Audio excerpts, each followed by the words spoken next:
ఈరోజు కొత్తగా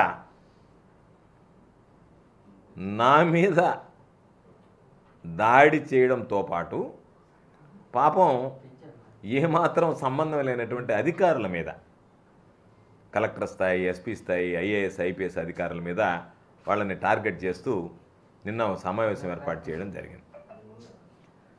అంటే ఒక రాజకీయంగా పరిణితి చెందినటువంటి వాడు, ప్రజా జీవితంలో ఉండేటువంటి వ్యక్తి అధికారులను బెదిరించి బ్లాక్మెయిల్ చేసి ఇంత అనుచితంగా ప్రవర్తించడం అనేటువంటిది ఎవరు కూడా హర్షించేటువంటి పరిస్థితి ఉండదు.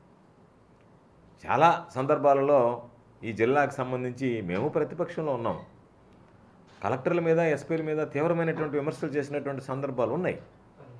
అధికార పార్టీకి సంబంధించి కాస్త ఇదిగా ఉంటారని, పాపం వాళ్ళ మీద అవినీతి ఆరోపణలు, వాళ్ళకి వాటాలు ఉన్నాయి, అక్రమ లావాదేవీలు అని మాట్లాడడం, ఇవన్నీ చూసిన తర్వాత సోమిరెడ్డి నోరు కంపు ఎక్కువైంది, దాన్ని కాస్త పెనాయిలేసి కడిగితే బాగుంటుందనేటువంటి ప్రయత్నమే ఈరోజు ఈ పాత్రికేయుల సమావేశం. ఎందుకు చెప్పామంటే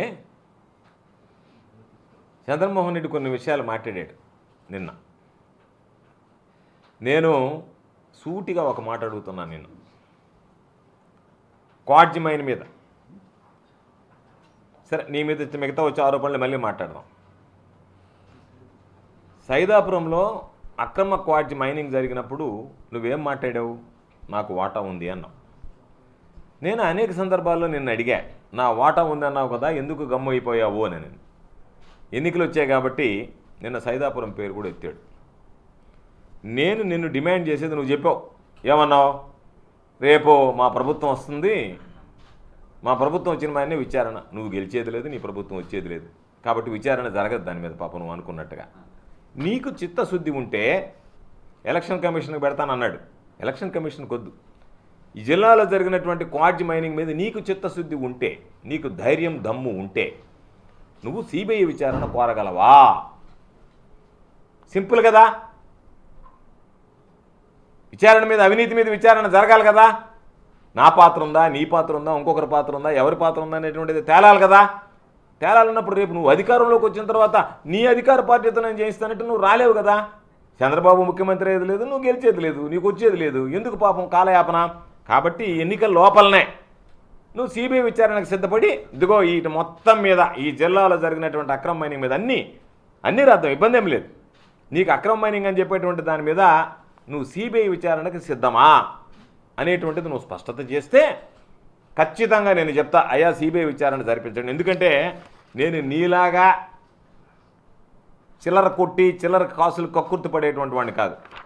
నీకు కూడా తెలుసు ఈ లెటర్ గురించి. నువ్వు పత్రికల్లో కొంతమందికి చెప్పావు, గోవర్ధన్ రెడ్డి ప్రభుత్వానికి వ్యతిరేకంగా లెటర్ రాశాడని చెప్పి మాట్లాడు. ప్రభుత్వానికి వ్యతిరేకంగా లెటర్ రాయాల. 10/2/2024 రోజు నేను డైరెక్టర్కి ఒక లేఖ రాశా.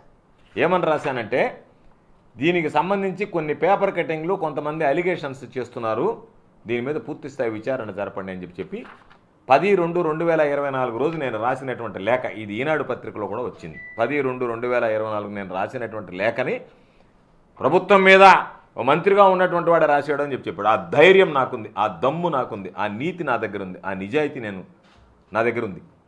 కాబట్టి నువ్వు ఏ రోజు నీ మీద ఏదన్నా నీ ప్రభుత్వంలో విచారణ చేయించుకోవడానికి సిద్ధపడాలి. వస్తే చేస్తానంటున్నావు, వస్తే ఎందుకు ఇప్పుడు ఏడు? నువ్వు సిద్ధమా చెప్పు. సిబిఐ విచారణ సంబంధించి ఈరోజు నేను అడుగుతున్నాను, నేను అన్నిటికీ సంబంధించి ఇప్పుడు నువ్వేదో ప్రెస్ మీట్లో సైదాపురంలో నువ్వు 11 వాటాలు తినేసేసి ఆ 11 వాటాలు మాట్లాడుతున్నాం కాబట్టి నిన్న పొదలకూరుతో పాటు సైదాపురం హెచ్చరించావు. నువ్వు సైదాపురం మైనింగ్లో 11 వాటాలు తిన్నటువంటి మాట వాస్తవమా కాదా అనే దానికి సమాధానం చెప్పు. దానికి సమాధానం చెప్పలేకున్నావు నువ్వు. కాబట్టి నువ్వు అవినీతిపరుడు అనేటువంటిది అర్థమైపోయింది. నీ నోరు పెంటకంపు కొడుతుంది కాబట్టి ఆ నోరు కడగాలనేటువంటి ఆలోచనతోనే ఈరోజు ప్రత్యేకించి సమావేశం ఏర్పాటు చేశావు. నువ్వు ఇంకో మాట చెప్తున్నా, నువ్వు మొన్న పోయినప్పుడు విలేకరులందరితో 500 కోట్ల రూపాయల స్టాక్ ఈరోజు ఇక్కడ ఉందన్నావు. నేను ప్రభుత్వంతో మాట్లాడతా, ఎలక్షన్ కమిషన్తో మాట్లాడతా. నువ్వు 5 కోట్ల రూపాయలు దాన్ని కొనుగోలు చేయడానికి సిద్ధంగా ఉన్నావా?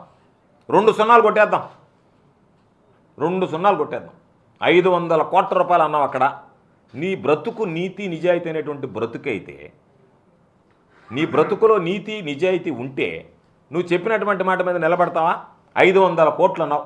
500 కోట్లు, 5 కోట్ల రూపాయలకు నేను కొంటాను ఆ సరుకు అని చెప్పి నువ్వు రిటర్న్గా రాసి ఆ సరుకు రిలీజ్ చేయించి కోర్టు ద్వారానే ఆ సరుకు నీకే ఇస్తాం. ఈరోజు లెటరీ 5 కోట్ల రూపాయలకు, 500 కోట్ల రూపాయలు కదా, 495 కోట్ల రూపాయల పాపం ఎలక్షన్ వచ్చింది. ఎలక్షన్లో పాపం నీకు ఖర్చులకు ఉంటుంది, ఎవడికో వాడికి మామూలుగా దాన్ని కుదపెట్టుకో డబ్బులు తెచ్చుకోవచ్చు, అంత పెద్ద స్టాక్ ఉంది. ఇంతకన్నా నీకు ఆఫర్ ఏమని చెప్పు, బంపర్ ఆఫర్. పాపం నువ్వు అడక్క తిని ఎంత అడక్క తింటే నీకు 495 కోట్లు మిగులుతాయి? మిగలవు కదా. నువ్వు జీవితకాలం అడక్క తిన్నా కూడా 495 కోట్లు నీకు మిగలవు కదా. కాబట్టి ఈరోజు నీకు అవకాశం ఉంది. 500 కోట్లు అన్నావు, 5 కోట్ల రూపాయలకు నేను సిద్ధం అని చెప్పి డైరెక్టర్కి లెటర్ రాయి, నేను ప్రభుత్వంతో మాట్లాడతా, ఎలక్షన్ కమిషన్కి పెడదాం, ఏమైనా ప్రభుత్వానికి వచ్చేటువంటి రాబడి అధికారులు వాటిని కాపలా గాయలేరు, పాపం ఆయన ఏదో దోలుకుంటానంటున్నాడు అని చెప్పి నువ్వు తీసుకెళ్ళేదానికి అవకాశం ఉంటుంది.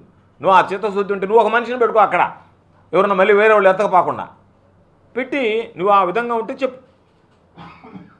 నేను అడిగేది అనేక సందర్భాల్లో చెప్పే, ఈరోజు చెప్పడం కాదు. నువ్వు నీరు చెట్టులో దోచుకున్నావు, రైతు రథం పేరిట దోచుకున్నావు. దౌర్భాగ్యుడా, జన్కో యాష్ పాండ్ పాపం తీసుకొచ్చి దేవరదెబ్బ గిరిజన కాలనీల దగ్గర పెట్టి ఇప్పుడు మొన్న దగ్గరికి పోయి వాళ్ళ దగ్గరికి పోయి ఏడ్చి వచ్చావు. అందుకే నేను యాష్ పాండియన్ అని పేరు కూడా, బిరుదు కూడా ఇచ్చినారు నీకు ఆ ప్రాంతం వాళ్ళు. అక్కడ ఉన్నటువంటి జన్కో కాంట్రాక్టర్లు ఎవరైనా ఉంటే వాళ్ళని బెదిరించి తరిమేశావు.